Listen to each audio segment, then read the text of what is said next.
Nagkakataon ba na madalas mo rin makita lagi itong number na 'to?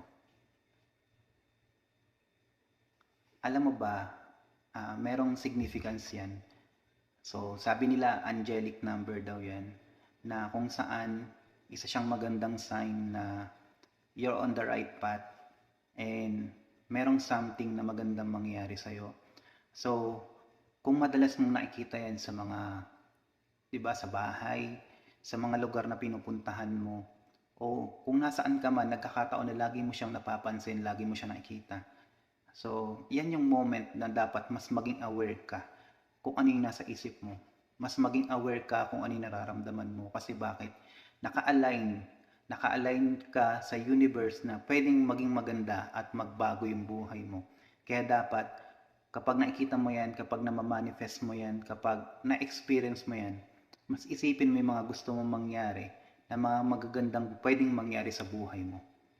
Kasi even ako, before and hanggang ngayon, madalas ko siyang nakikita and nagugulat na lang din ako na iba yung pakiramdam pag napansin mo siya at merong significance na nararamdaman ka sa sarili mo na you are naka-align ka eh. Kumbaga, you are doing something na tama.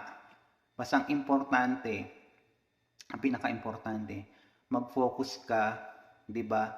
Yung attention mo ituon mo sa mga positibong bagay, sa mga pwedeng magandang mangyari sa buhay mo.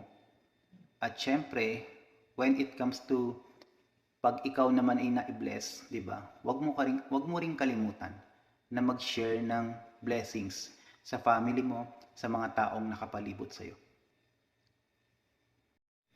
Meron po kasi tayong tinatawag na law of attraction. Kung ano yung kaya mong isipin, kung ano yung nararamdaman mo, kadalasan yun yung na-attract mo sa buhay mo. So yung mga nangyayari sa buhay natin, hindi po yan nangyari by accident. Yan po yung madalas nating iniisip, madalas nating nararamdaman. Kaya kung nakikita mo to, itong sign na to, itong number na to, di ba? Walang masama na i-attract mo, i-manifest mo yung mga magagandang bagay na pwedeng mangyari at posibleng mangyari sa buhay mo. Pero syempre, kulang yung pag-a-attract, kulang yung pagmamanifest. Kailangan sabayan mo rin ng sipag, ng tamang diskarte, ng tamang desisyon. Kung na-experience mo rin ba yung ganito, okay lang ba i-send mo yung picture sa comment section at pag-usapan natin yan kasi nakakatuwang bagay yan eh. 'Di ba? Lahat tayo gusto natin yung magagandang pwedeng ma-attract sa buhay natin. So, comment mo sa section yung iyong experience. Thank you.